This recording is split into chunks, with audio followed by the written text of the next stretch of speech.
তিনি একবার Begum Rokeya research centre ওয়াকাফ ভবন বলে একটা শিলান্যাস করেছিল, ওই শিলান্যাসই হয়েছে, একটা পর্যন্ত এখনো ইট গাঁথা হয়নি। কেন? সব সেটিং মাপে চলছে। এদের সবার বাপ সবার মাথায় মনে রাখবেন আরএসএস বসে আছে, অতএব সমস্ত সম্পদকে আরএসএস এর ফান্ডে দিতে হবে, এটাই হলো ইনাদের মূল পরিকল্পনা। কেন? পুরো দেশ এখন কোন জায়গায় মোদি বসতে পারে, কোন জায়গায় শাহ বসতে পারে, কোন জায়গায় মমতা বসতে পারে, কোন জায়গায় অন্য কেউ দিল্লিতে অন্য কেউ নামে বসতে পারে, কিন্তু মনে রাখবেন সবার মাথাতে এই আরএসএস বসে আছে। তাই আরএসএস এর বিনা হুকুমে এরা কখনো কিছু করতে পারবে না। তাই ওয়াকাফ ভবন তো শিলান্যাস হলো, কিন্তু টাল বাহানায় ওয়াকাফকে রেজিস্ট্রেশন করা, তুলে আনা এমন কোনো ব্যবস্থা করলো না। এবং মনে রাখবেন আজকে এই আইন করার পিছনে উদ্দেশ্যটা কি? এই আইন করার পিছনে উদ্দেশ্য হলো, এখন দেখে দেখে অনেক বিষয় পড়তে গেলে অনেক সময় লেগে যাবে। ৭৭ বছর ধরে কম বেশি সবাই খেয়েছে, এই টুকটুক টুকটুক করে সবাই খেয়েছে। কেন্দ্র সরকার চাইছে টুকটুক করে খেয়ে লাভ নাই, সব তো আমার হাতে, সব তো আমার হাতে। প্রধানমন্ত্রী আমার, স্বরাষ্ট্রমন্ত্রী আমার, সব আমার। কোর্টকে আইন অবশ্যই সম্মানের, কিন্তু কোর্টের মধ্যে অনেক জজও আমার, লয়ারও আমার। প্রেসার দিয়ে অনেক কিছু করে নেব। তার প্রমাণ হলো ১.৫ ঘন্টার মধ্যে সাম্বালের মসজিদের জন্য আদেশ চাইল, সঙ্গে সঙ্গে দিয়ে দিল।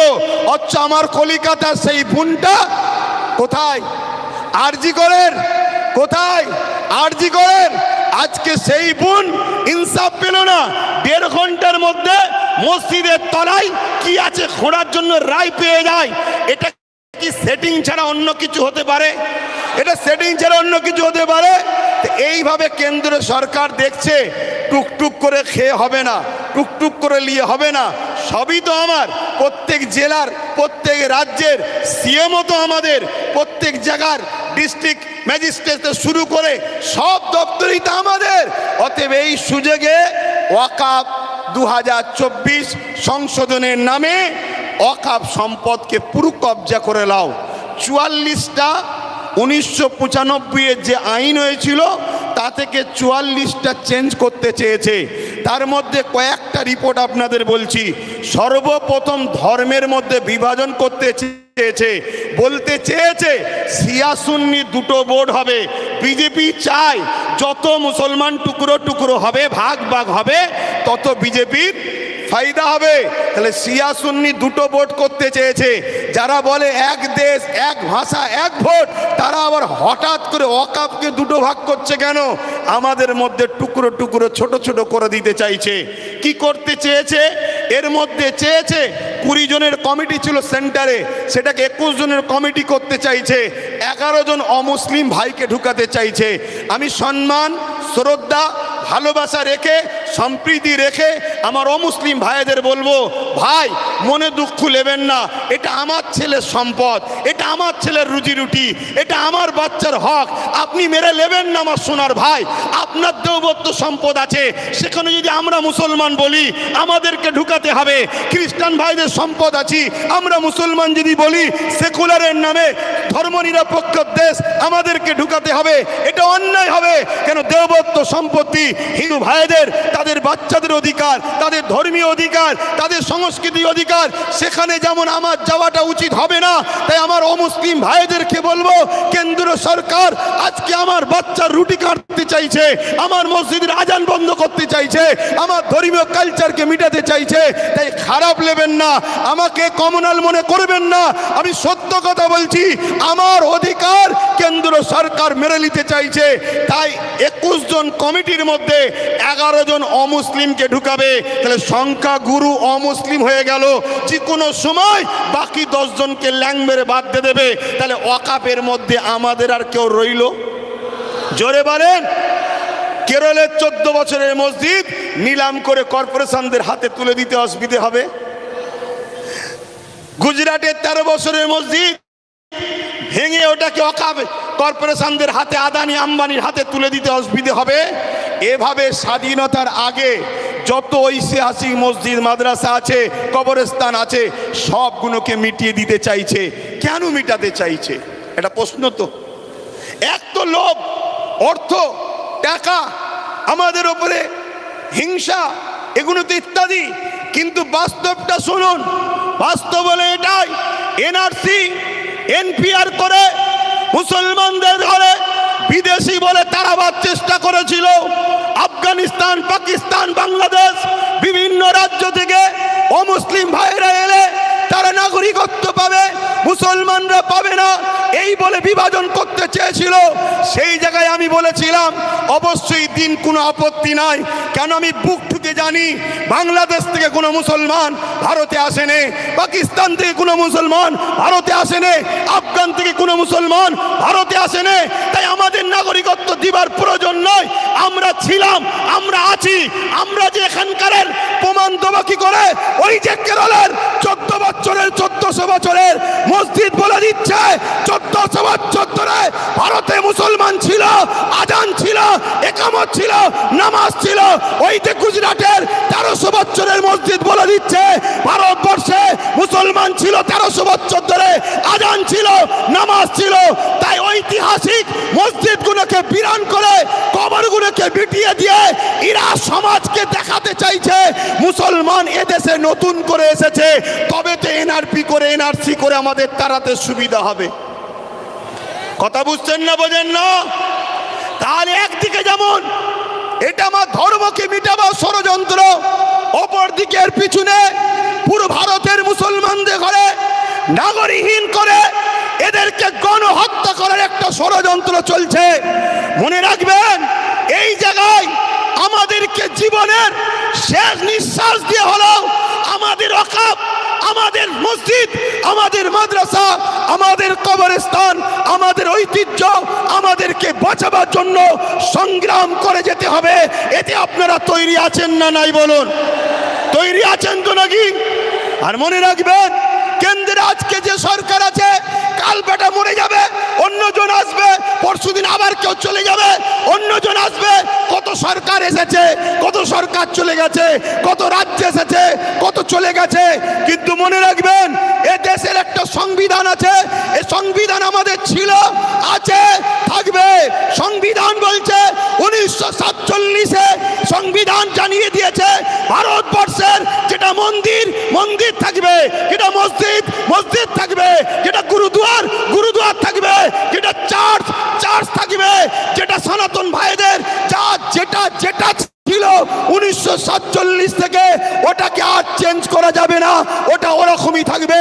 তাই এই আইনকে সামনে রেখে আমি বলতে বাধ্য হচ্ছি, কেন্দ্র সরকার শুধু ইসলাম মসজিদ মাদ্রাসার বিরুদ্ধে নয়, কেন্দ্র সরকার আমার দেশের সংবিধানের বিরোধী লেগেছে। অতএব সংবিধান আগে না কেন্দ্র সরকার আগে? জোরে বলেন, জোরে বলেন। সংবিধানকে বাঁচাবার স্বার্থে কেন্দ্র সরকারের বিরুদ্ধে আমাদেরকে বুকে তাজা খুন দিয়ে হলো লড়াই করতে। কারা পারবেন? উঠে দাঁড়ান, উঠে দাঁড়ান। লড়াই করতে পারবেন আপনারা? লড়াই করতে পারবেন? লড়াই করতে পারবেন? রাজ থেকে অঙ্গীকার নেন, কেন্দ্র সরকারের পক্ষে কারো কথা এই বাংলার বুকে আমরা হতে দেব না। এতে আপনারা রাজি আছেন না নাই? রাজি আছেন না নাই? কেন? আমার দেশের সংবিধান, আমার দেশের সংবিধান আমাদের কাছে আগে। আমার দেশের সংবিধানকে যে পুরাগুল তুলবে, আমার দেশের সংবিধানের বিরুদ্ধে যে কথা বলবে, আমার দেশের সংবিধানকে যে মিটাতে চাইবে, আমরা তাকে মূল গোড়া থেকে মিটিয়ে দেওয়া রাজি আছে। কেন? অনেক কষ্ট করে, অনেক কষ্ট করে এদের স্বাধীন হয়েছে। হাজারো মুসলমান, হাজারো হিন্দু, হাজারো আদিবাসী, হাজারো দলিত, হাজারো শিখ, পাঞ্জাবিদের রক্তের বিনিময়ে এদের স্বাধীন হয়েছে। অতএব সেই দেশের সংবিধানকে নিয়ে আজকে তুমি হতে পারো প্রাইম মিনিস্টার, কিন্তু তোমার অধিকার নয় আমার দেশের সংবিধানের উপর হাত দিতে পারে, ঠিক না বেটি? এখানে আর একটা ছোট্ট কথা বলবো, আজ গাড়ি বুঝাই করে করে সুলতানে হিন্দের দরবারে যান আপনারা, কি গো জানতো নাকি? ছোট করে দেবো, টাইম কি হচ্ছে? শোনেন, অসুবিধা হচ্ছে আপনাদের। আমি আন্দোলনে নামিনি, নেমেছি যখন এর সাত শেষ দেখে ছাড়বো, কিন্তু আপনারা আছেন তো নাকি? আছেন তো নাকি? মনে রাখবেন। আচ্ছা, এই আন্দোলনটা করবেন কার সাথে? না, এই আন্দোলনে কাদেরকে সাথে নিয়ে আন্দোলন করবেন বলুন? কাদেরকে? বিগত ৭৭ বছর যারা ঝেড়ে খেয়েছে তাদের ঘরে? আরে খাওয়া তো শিখালো ৭৭ বছর ধরে তারা। একটা ছোট্ট কথা বলি শোনেন, পাড়ায় চোর পড়েছে, শুনছেন তো? পাড়ায় চোর পড়েছে, সবাই বলছে চোর ধরো, চোর ধরো, চোর ধরো। ওই ভিড়েতে চোরও ঢুকে যে বলছে চোর ধরো, চোর ধরো, চোর ধরো। শুনছেন না শোনেন রে? আমরা কতটা নসিব ফাটা দেখুন আমাদের নিজেদের কর্মের জন্যে আমাদের সংখ্যালঘু মন্ত্রীকে, যে কিনা মুসলিম নয়। শুনছেন তো নাকি? আমাদের ওয়াকফ নিয়ে বিরোধী দল হয়ে নেতা হয়ে চিল্লাবে কে? যে কিনা মুসলমান নয়। আজকে বুকে হাত দিয়ে বলুন, আব্বাস সিদ্দিকীকে আজকে মনে পড়ছে না পড়ে নেই? আজকে বলুন। আমি বলেছিলাম চেয়ারের একটা পায়া দরকার, মনে পড়ছে? বলেছিলাম, মনে পড়ছে? আজকে বলুন, টোটাল ভারতবর্ষে যদি বা বাংলা থেকে যদি ২-৫টা নওশাদ সিদ্দিকীর মতো যদি সেন্টারে পাঠানো যেত, তাহলে বিল করার সাথে সাথে চেয়ার ছুঁড়ে মারত। এখান থেকে সংবিধানের বিরুদ্ধে কথা বলছিস, কিন্তু আজ আমরা লোভে পড়ে গেলাম বা জালিমদের লুটারতে আমরা হেরে গেলাম। কিন্তু মনে রাখবেন, এই লড়াই অনেক দিনকারের। আগামী দিন অস্তিত্ব বাঁচাবার জন্য যেমন আমাদেরকে রাজপথে সংবিধানের অধিকার নিয়ে লড়াই করতে হবে, ঠিক তেমনি সংবিধানের অধিকার নিয়ে নিজেদেরকে বাঁচার জন্য, নিজেদের ওয়াকফ বাঁচাবার জন্য একটা চেয়ারের পায়ারও দরকার আছে না নাই? জোরে বলে আছে না নাই? মনে রাখবেন, তাই আমাদের ঘরে এখানেও দরকার, ওখানেও পাঠাতে হবে। যখনই সংবিধান বিরোধী কিছু কথা হবে তখনই তারা লড়বে। আজকে বলুন, আব্বাস সিদ্দিকী ভুল করেছিল। এই গত দুদিন আগে পার্লামেন্টে আমার পশ্চিম বাংলার বিধানসভায় ওয়াকফ নিয়ে আলোচনা হচ্ছিল। বড় বড় দাঁড়িয়ে রাখা মৌলভী সাহেব কলকাতায় দাঁড়িয়ে বড় বড় ফুটানি দিচ্ছিল, ওর মধ্যে ঢুকে একটা ওয়াকফের পক্ষে কথা বলেনি, একটাও কথা বলেনি। আমি আপনাকে রিপোর্ট বলে যাচ্ছি, কেন? ও যদি কথা বলে পরের বারে টিকিট পাবে না, তাহলে এইরকম যদি মুনাফেক মুসলমান আমাদের মাথায় বসে থাকে, তাহলে আমাদেরকে লুটবে না তো কাদেরকে লুটবে? তাহলে এর জন্য আমাদের দোষ আছে না নাই? তাই আগামী দিন বাচ্চাদের ভবিষ্যতের স্বার্থে, কেন ওয়াকফ হলো সব থেকে বড় ইস্যু, এটা যদি মিটে যায় তোমাদের সব অস্তিত্ব মিটে যাবে। ওয়াকফ যখন থাকবে না, তুমি ভারতের স্বাধীনতার আগে দেশ ছিলে, প্রমাণ দেখাতে পারবে না। আরে তোমার মসজিদে থাকার পরও প্রমাণ দেখাতে পারছো না, তারপরে মনে রাখবে তখন তোমাকে বলবে যদিও থাকে থাক, ভোটটা দিতে পারবে না। শুনছে না শোনেন না? এ বিরাট বড় নাটক, অনেক বড় চেন চলছে। মনে রাখবেন, বিগত দিন যা বলেছি আজকে সেটা ঘটছে না ঘটেনি। আজকে যেটা বলছি, যদি ঘুমিয়ে থাকো, অগ্রাহ্য করো, তাহলে আগামী দিন কিন্তু কোনো ঘটবে। তখন কিন্তু আব্বাস সিদ্দিকী আর বলার জন্য থাকবে না। এটা বলে দিয়ে গেলাম। এ লড়াই আমাদের জীবন মরণের লড়াই, এ লড়াই আমাদের বাচ্চাদের লড়াই। মুসলমান আমার আমার কওমের ভাইরা ওঠো, অন্য সমাজের মানুষের সঙ্গে ওয়াকাবলে নিজেরা বন্ধুর মতো আলোচনা করো, তাদেরকেও বুঝাও যে ভাই এ লড়াই কোনো হিন্দু মুসলমানের লড়াই নয়, এ লড়াই অন্য কোনো জাতি ধর্মের বিরুদ্ধে লড়াই নয়, এটা কেন্দ্র সরকার বিভাজন লাগাতে চাইছে। এ লড়াই আমার অধিকার, আমার যেটা গণতান্ত্রিক রাইট, আমার সংবিধানের রাইট, এই রাইটকে কেন্দ্র সরকার লুটছে, এটা মানুষকে বুঝাও। আজকে ছোট্ট একটা কথা বলি, আজকে আজমির শরীফে নাকি হিন্দু ভাইদের কোনো একটা বিশ্বাস শিবলিঙ্গর কি ধর্মীয় একটা কিছু ব্যাপার আছে। আমি ভাই কারো ধর্ম নিয়ে বেশি কথা বলা পছন্দ করি না, এটা প্রেমের জিনিস। কিন্তু আমি আমার হিন্দু ভাই সনাতনী ভাই শ্রদ্ধার সাথে জানাচ্ছি, বলুন তো ভাই, যখন খাজা গরিবে নওয়াজ হুজুরের রওজা তৈরি হয় আজ থেকে প্রায় 800 বছর আগে, আলাউদ্দিন খিলজি তখন ছিল, তখন তো হিন্দুস্তানে হাজারো লাখো হিন্দু ভাইয়েরা ছিল, আজমিরেও ছিল, কই তখন তো কেউ কথা তোলেনি যেটা আপনি শিবলিঙ্গর আমাদের তীর্থভূমি আছে সেটাকে ভেঙে কেন আপনি করলেন? তারপরে আরো অনেক হুকুমাতরা এসেছে, কই কখনো তো কোনো হিন্দু ভাই সনাতন ভাই আওয়াজ তোলেনি। তারপরে ইংরেজ এসেছে, আজকে আমার দেশে এই বিজেপির অটল বিহারী বাজপেয়ী সাহেব এসেছে, কই তখন তো আওয়াজ ওঠেনি। এটা শুধুমাত্র আমাদেরকে ব্রেন ডাইভার্ট করছে, হিন্দু ভাইদের করে বোকা বানানো হচ্ছে। শ্রদ্ধার সাথে বলছি, আপনারা নিশ্চয়ই জানেন LIC-কে বিক্রি করে দেওয়া হয়েছে। LIC-তে চাকরি গেছে কাদের? খারাপ নেবেন না, LIC মুসলমানরা চাকরি করে না, আমার হিন্দু ভাইদের চাকরি গেছে। হকারকে বন্ধ করে দেওয়া হয়েছে, কাদের কাছে চাকরি বলুন? আমার হিন্দু সনাতন ভাইদের। শুনুন আমার হিন্দু ভাইরা, সনাতন ভাইরা, শ্রদ্ধা দিয়ে বলছি, যতটা আপনি ভারতকে ভালোবাসেন আমিও ততটা ভালোবাসি। আমি আপনাকে ছোট করছি না, তবে আমার ধর্ম বলছে দেশকে ভালোবাসা, তাই দেশের জন্য মরা এটা আমাদের জন্য পুণ্যের কাজ। দেশকে আমরা এতটাই ভালোবাসি, তাই আপনাদেরকে শ্রদ্ধার সাথে জানাচ্ছি, মনে রাখবেন রেল বিক্রি হয়ে গেল, জিনিসপত্রের দাম কিভাবে চলছে, একটার পর একটা, কারেন্ট থেকে শুরু করে এয়ারপোর্ট থেকে শুরু করে সব বিক্রি হয়ে যাচ্ছে। তাই আইকে চোখকে ঘোরাবার জন্য এই সব ষড়যন্ত্র চলছে। আসুন আদিবাসী ভাই, দলিত ভাই, সাঁওতাল ভাই, শিখ ভাই, পাঞ্জাবি ভাই, ভারত আপনার, ভারত আমার, ভারত আপনার, ভারত আমার। আমি বলছি ভারত আপনার, আপনার আপনার আপনার, আমি আপনার ভাই, আমারও ভারত।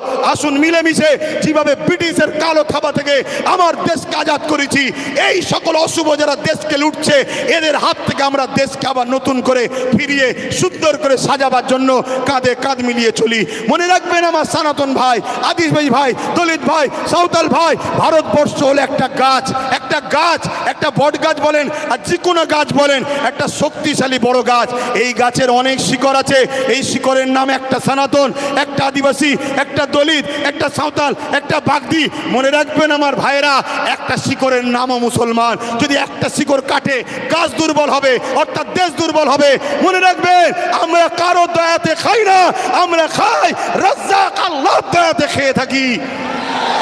তো ভাইরা আমার, এখানে মনে রাখবেন আজকে সব ষড়যন্ত্র চলছে, এই ষড়যন্ত্র থেকে আমাদেরকে খুব বুঝে বুঝে পা ফেলতে হবে। তাহলে এই লড়াই হিন্দুদের বিরুদ্ধে নাকি আদিবাসী, সাঁওতাল, বাগদি, খ্রিস্টান না, কোনো ভারতীয়দের বিরুদ্ধে লড়াই নয়। এই লড়াই সংবিধানের পক্ষে, সংবিধান মিটানোকারী কেন্দ্র সরকারের বিরুদ্ধে আমাদের এই লড়াই, ঠিক না বেটি?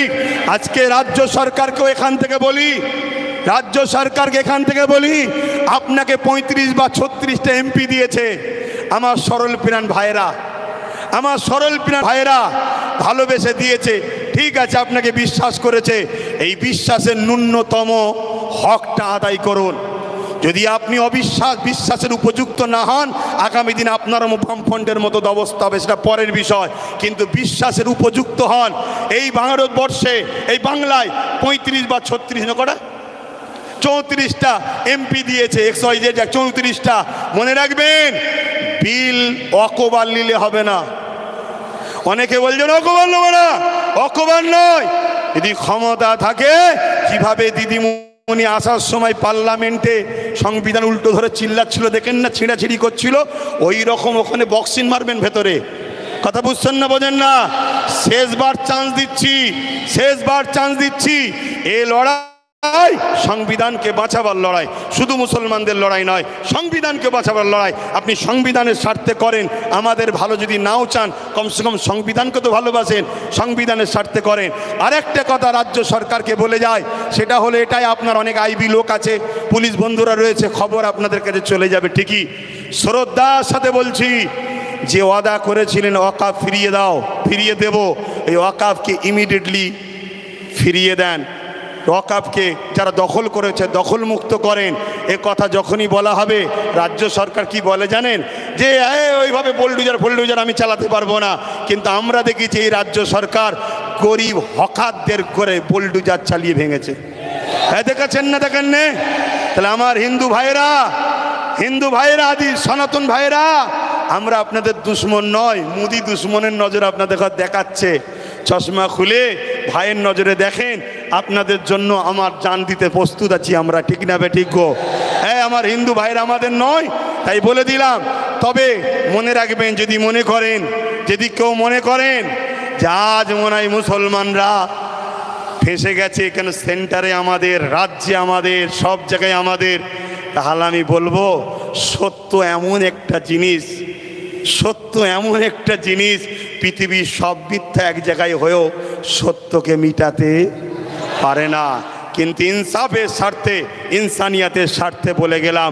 যাক, আমি সংক্ষেপ করছি, শেষ কথা আপনাদের কাছে বলি, আগামী দিল থেকে বলুন, এ লড়াই কি এখানে শেষ না চলবে? লড়াই এখানে শেষ না চলবে। এই লড়াইয়ের দুটো পন্থা আছে। একটা পন্থা হলো সংবিধান অনুযায়ী, সংবিধান যেভাবে রাইট দিয়েছে, সংবিধানের বাইরে গিয়ে আমি তাহলে নাই, সংবিধান অনুযায়ী কলিকাতার রাজপথ ধরে এই আন্দোলন পুরো দরকার হয়, একেবারে যেভাবে দখল নিয়েছে ওভাবে দখল নিতে হয়, লিয়া হবে। ঠিক আছে না বেঠিক? কথা বলেন, দরকার আছে না নাই? তো মনে রাখবেন, এ লড়াই চলবে, কিন্তু সংবিধানের ডায়েরির মধ্যে থেকে, সংবিধানের আন্ডারে থেকে, সংবিধানের বাইরে গিয়ে নয়। আর একটা কথা বলি, আপনারা বোকার মতো ছুটবেন না। ওই জায়গায় বললাম, চোর ভিড়ে ঢুকে বলছে চোদ্দার। যারা আন্দোলন করছে বিগত দিন তাদেরকে দেখা গেছে, যারা ওয়াকাফ ঝেড়ে খায় তাদের মুখে মুখ দিয়ে গুজুর করেছে। আমার একটু ভাষা খারাপ ভাই, কারণ আমার ছেলে শুকিয়ে আছে, তো আমার ছেলে তো খেতে পাই না, আমি তো গার্জেন, আমার বাচ্চা শিক্ষা পাই না, আমার বাচ্চা গরিব, আমার বাচ্চা কলকাতায় হোস্টেল পাচ্ছে না, পড়তে পাচ্ছে না, অথচ কলকাতায় 33 খানা এতিমখানাকে দখল করে রেখেছে শাসক। 33 খানা এতিমখানা রয়েছে কলকাতায়, ভিআইপি জায়গা রয়েছে, ওই জায়গাগুলোতে সব বিভিন্ন প্রমোটিং হয়ে যাচ্ছে, কোটি টাকার লেনদেন হচ্ছে রাজ ক্ষমতার জোরে। এমনি বলিনি যে রাজ ক্ষমতা দরকার, এমনি বলিনি রাজ ক্ষমতা দরকার। আরে আব্বাস সিদ্দিকী আসবে না, ওই নওশাদকে দিয়েছে, ওটাই থাকবে তোদের সাথে।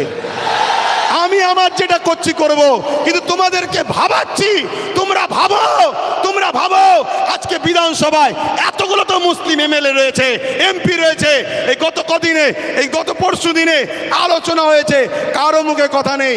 তোমাদের নওশাদ, তোমাদের ভাঙড়বাসী, তোমাদের নওশাদ, তোমরা গর্ব করো, তোমাদের নওশাদ। তোমাদের এই ভাঙড়ে পাওয়ার গ্রিগেড যখন তৈরি হয় 3 বিঘে ওয়াকাফ জায়গা ছেড়ে নিয়েছে। আমি বলে যাচ্ছি, মিলিয়ে 3 বিঘে ওয়াকাফের জায়গা পাওয়ার গ্রিডের নামে নিয়েছে। পাওয়ার গ্রিডের প্রয়োজন আছে না নাই ভাঙড়বাসী জানে, ও বিষয়ে যাচ্ছি না, আরও জায়গা আছে তো, কিন্তু ওয়াকাফ নিবি কেন? কথা বুঝে আসছে? আমি একটা ছোট্ট কথা বলবো, অনেকে বলতে পারে নওশাদ কি করলো। আমি একটা কথা বলবো, ওর আমি বড়, আমার ধর্মীয় হিসাব অনুযায়ী ও আমার জুতো ঘুরিয়ে দিতে হবে, ওর বড় ভাই আমি, সম্মানের দিকে। কথা বুঝে আসছে? আমি ওর নাম করতেছিনি। আমি একটা ছোট্ট কথা বলবো, ভাঙড়ে এয়ারপোর্টের নামে জমি নিতে গেছিলো, জানেন তো? নিতে পেরেছে? এটা তোমরাই তোমাদের নিজেদের তকদিরকে, আল্লাহর হুকুম তো বটে, করেছো ভালো। কি যদি ও না থাকতো, অন্য কেউ থাকলে একদিন সই করে জমিলে লাখ হাজার মুসলমানদের ঘরে উচ্ছেদ হয়ে যেত। কথা মাথায় ঢুকছে? কিন্তু ওই নেশার ঘোর এখনো কাটেনি। শুধু একটাই করো, যেখানে মুসলমান গ্রুপ বেশি হয় কেস দিয়ে তুলে দাও, নাই ভোটাভুটিতে ভাগ করে দাও, আর না হয় জমি অধিগ্রহণের নামে কেড়ে দাও। তো ভাই, আমি আর কথা বাড়াবো না। আগামী দিন আপনারা আমার সাথে আছেন তো নাকি? কথা বলুন, আছেন তো নাকি? একেবারে সত্য হাত তো, এটা একদম কোনো ধোকা নয় তো। অনেক কষ্ট করে যেতে হবে, গাঁটের পয়সা খরচ করে। সরকার নয়, আমি সরকারি ফান্ড নেই, সরকার নয় সরকারি ফান্ড নেই। আর আমাকে পিছন থেকে সরকারও দেয়নি যে আব্বাস তুমি একটু নেমে যাও, আমাকে বলুনি, শুধু ওইদিকে বলো না, 8 আনা যে খাবে সেও চোর, 1 টাকা যে খাবে সেও চোর। কথা বুঝে আসছে না? নাই তো সেই জায়গায় হাত নামান।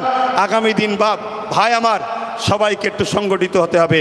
মা বোনেদের ঘরে বাড়ি বাড়ি গিয়ে শোনাবেন যে ওয়াকফ আমাদের বাঁচাতে গেলে গণতান্ত্রিক প্রক্রিয়ার সংগ্রাম যেমন, আর একটা হলো কি, লাঠি তৈরি করতে হবে।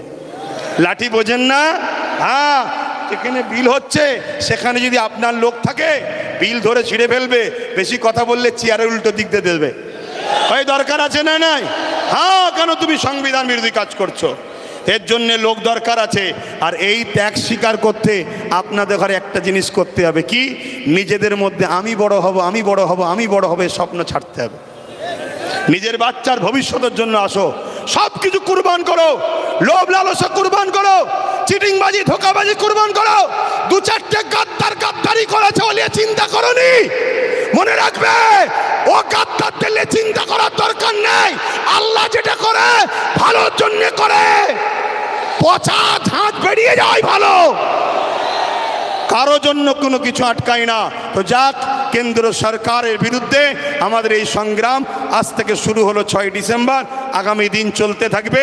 শেষ কথা আবার বলি, বাবরি মসজিদ ইনশাল্লাহ, বাবরি মসজিদ ইনশাল্লাহ, বাবরি মসজিদ ইনশাল্লাহ, বাবরি মসজিদ ইনশাল্লাহ। হাত লম্বা করে তুলে বলুন, হবে ইনশাল্লাহ, ইনশাল্লাহ। নারে দিবে, আরো দিল খুলে নারে দিবে, নারে দিবে। লব্বাইক ইয়া রাসূলুল্লাহ, লব্বাইক ইয়া রাসূলুল্লাহ। ভারতবর্ষ, ভারতবর্ষ, ভারতবাসীর ঐক্য, ভারতবাসীর ঐক্য, ভারতবর্ষের সংবিধান নারে দিবেন। পুলিশ বন্ধুদের সঙ্গে আমাদের কোনো রাগ নেই, তারা আমাদের বন্ধু, তারা আমাদের বন্ধু। কিন্তু অশুভ লোকের হাতে ক্ষমতা চলে যাওয়ার জন্য পুলিশ বন্ধুরা বাধ্য হয় পরিবার, চাকরি, নিজের জানের হেফাজতের জন্য আমাদের উপরে লাঠিচার্জ করতে বাধ্য হয়। কথা বুঝে আসছে? তারা আমাদের বন্ধু, তারা কখনো চায় না, তারও তো ঘরে মা বোন বউ বাচ্চা আছে, তারাও তো একটা বদদুয়ার কথা মনে করে যে হাই লেগে গেলে, বদদুয়া লেগে গেলে শেষ হয়ে যাবে, আমার ছেলের ক্যান্সার হয়ে গেলে কি হবে। তাই তারা জুলুম করতে চায় না, কিন্তু বদমাইশ লোকের হাতে ক্ষমতা চলে যাওয়ার জন্য বদমাইশি করছে। কথা বুঝে আসছে? তো যাক, চিন্তা করার কিছু নেই। আমি এখানে সংক্ষেপ করছি, আস্তে আস্তে ঘরে যাবেন, আস্তে আস্তে ঘরে যাবেন। মনে রাখবেন, এ দেশ আমাদের ছিল, আছে, থাকবে। সংবিধান ছিল, আছে, থাকবে। সরকার আছে, পড়ে যাবে। কেন্দ্র সরকার যেটা করছে অন্যায় করছে। আসুন ছোট করে একটু দোয়া, আল্লাহুম্মা আমিন, আল্লাহুম্মা আমিন। আয় আল্লাহ, হাবিবের খাতে রহমত করে দয়া করে আমাদের এই চেষ্টাকে আপনি কবুল করেন। আমরা ভুল করেছি আল্লাহ, বারবার সেকুলার নামে ভণ্ডগুণকে বিশ্বাস করে মেহনত করে তাদের জন্য লড়াই করেছি, ভাই ভাই খুনোখুনি করেছি, মারপিট করেছি। আজকে সেই সেকুলার গুণ সব ডুব মেরেছে।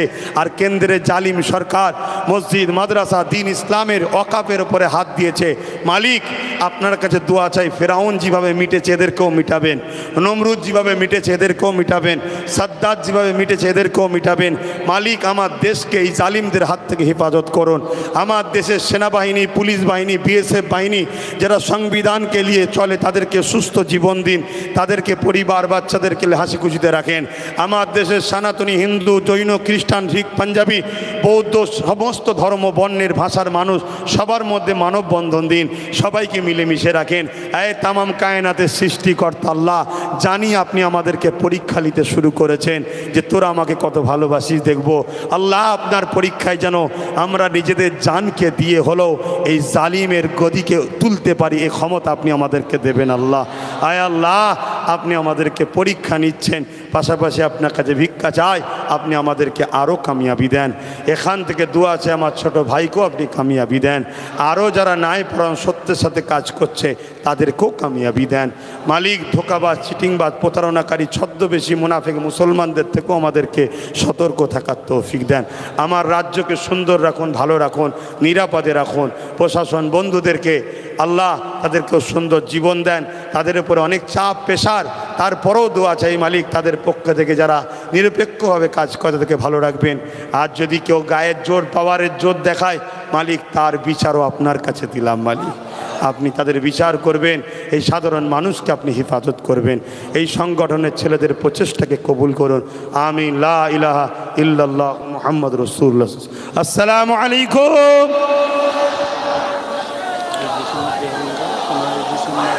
না না, আমরা বিভিন্ন জায়গায় প্রোগ্রাম আরও করছি, আপনাদের এখান থেকে শুরু হলো তো যাক, আস্তে আস্তে যাবেন, আস্তে আস্তে যাবেন।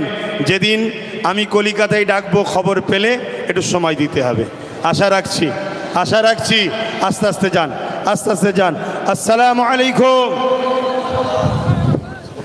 আস্তে আস্তে যেতে বলো, গাড়ি ঘোড়া। স্বেচ্ছাসেবক ভাই যারা আছেন, আপনারা গাড়িগুলো যাতে করে ভালোভাবে বার করতে পারে সেই ব্যবস্থাটা আপনারা করে দিন। রাস্তাটা ক্লিয়ার রাখবেন, রাস্তাটা ক্লিয়ার রাখবেন। সাথে সাথে প্রতিটা স্বেচ্ছাসেবী ভাইদেরকে বলবো, আপনারা শেষ পর্যন্ত এই মেলা মাঠে থাকবেন। যতক্ষণ না পর্যন্ত সমস্ত কর্মীরা এখান থেকে বাড়ি ফিরে যাবে ততক্ষণ পর্যন্ত আপনারা এখান থেকে যাবেন না। যাতায়াতের কোনো রকম যেন অসুবিধা না ঘটে সেটা আপনারা লক্ষ্য রাখবেন। সাথে সাথে গাড়ি, যেখানে গাড়ি পার্কিং আছে, স্বেচ্ছাসেবী ভাই আপনারা গাড়িগুলো সুন্দরভাবে বার করার মতন ব্যবস্থা করে দিন। যারা গাড়ি রেখেছেন আপনারা বেশি তাড়াহুড়ো করবেন না। স্বেচ্ছাসেবী